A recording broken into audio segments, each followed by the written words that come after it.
Slope. Lesson 2-3. Give 3 definitions of slope. The classic people give me are rise over run, or change in y over change in x. And just so we're aware, this is a delta, the Greek letter, and it means change.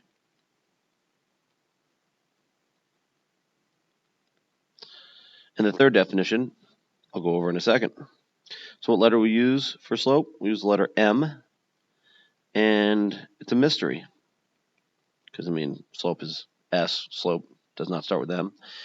They think it might be from a French word for hill.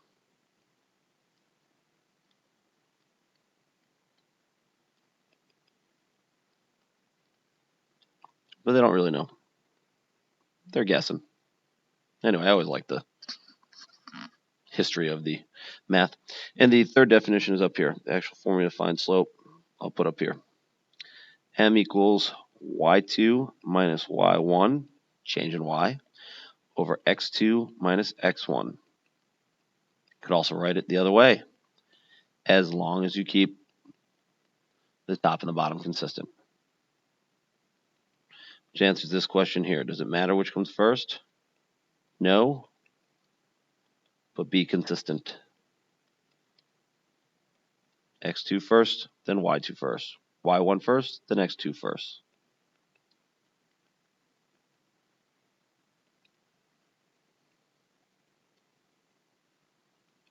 So jump right in, do an example. It's a slope between 3, 1 and -5, -7.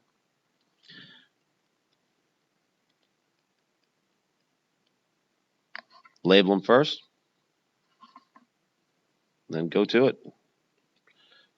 I like the y1 first, but it doesn't really matter. Negative, negative is plus, plus.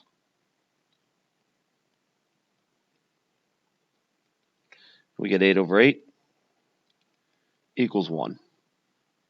I will almost always do what I call a quick and dirty graph. I'm not ever going to label the points again.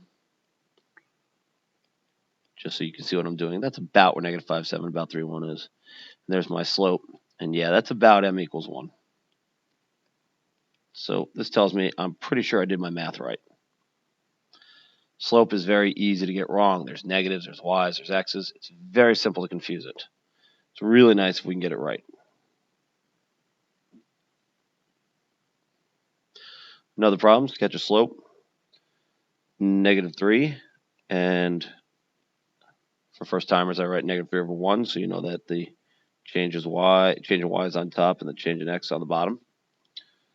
And we got to graph it.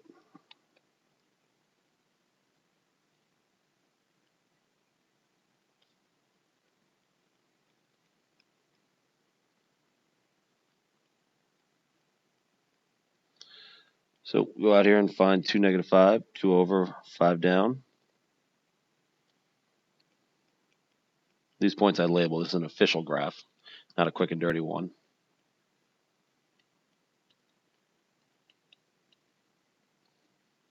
And then the slope is 3 down, 1, 2, 3, and 1 over.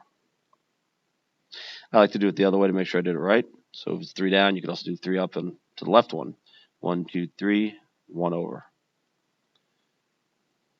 Connect the dots as best you can, and there's your line.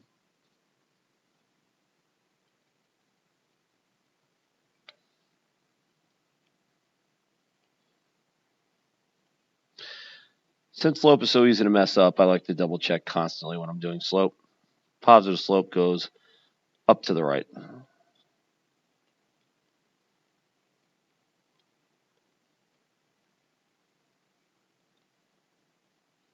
Negative slope goes down to the right.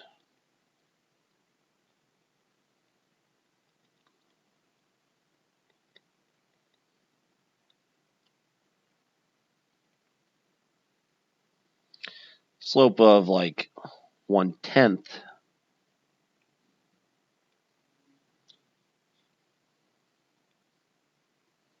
it's going to be like this. I had some interesting comments on this last time I taught it. It's closer to the x-axis. It's more like the x-axis. I like the word flatter.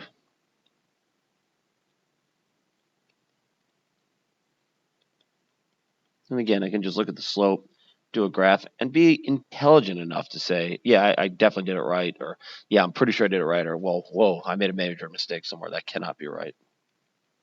So easy to get it wrong. And lines with, say, slope of m equals 20 or something like that. Again, they're very vertical, very steep, and that's the word I like to use, steeper.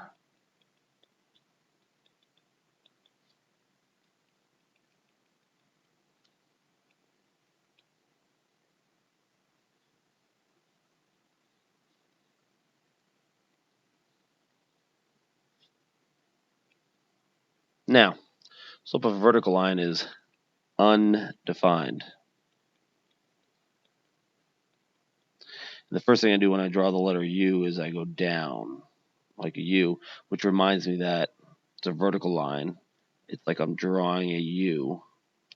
So I keep that straight in my head by remembering a U is undefined slope.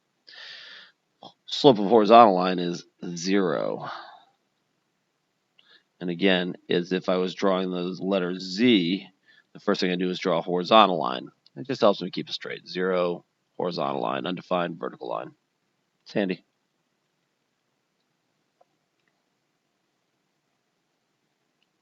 Parallel lines have equal or the same slope.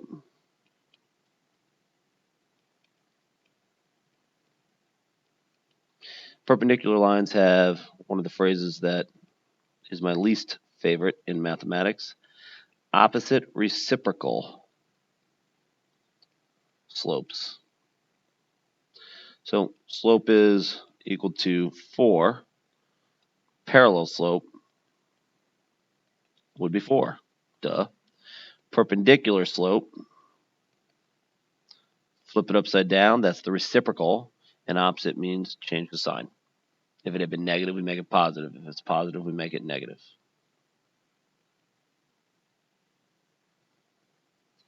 And what do we call graphs that all have parallel lines?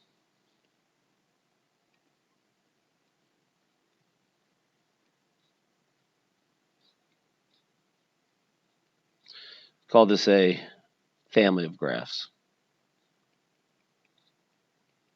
More on this when we get to the types of graphs that are out there. But the parent graph here would probably be this one.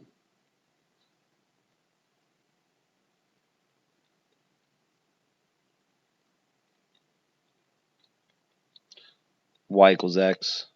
This would be y equals x plus 4, and this would be y equals x minus 5, or something like that. They all have the same slope, so we call them a family of graphs, or they all look the same, that sort of thing. And here's a problem for you. Graph two lines that go through the point negative 3, 1. One's parallel and one's perpendicular. I'll also draw the original line in. You can pause and try it, but I'm going to do it right now. So we have to find the slope of this line. Quickest way to do that is to get y alone.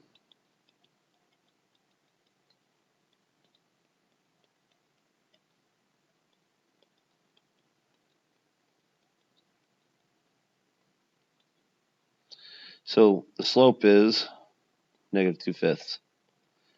Parallel slope is negative 2/5. Perpendicular slope is 5/2. Reciprocal, flip it. Opposite, change the sign.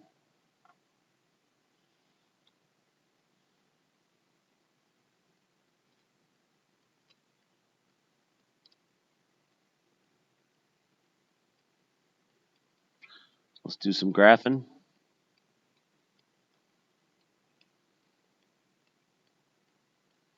Now the original line is right here, and even though we haven't covered it in this class, most people remember, I go to 2 for the y-intercept, and then I go down 2 and 5 over for the slope.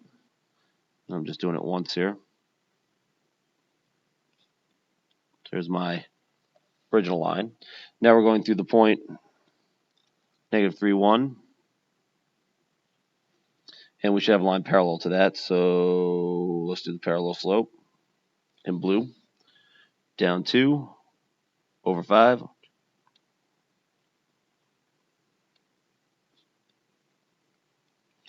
And now the perpendicular slope. Put it in green. So start at this point here. Up 5. And to the right 2. Right about there. Pretty perpendicular. Not perfect, not meant to be. Just something to give you a rough idea. And that point is negative 3, 1. That's it. Good luck.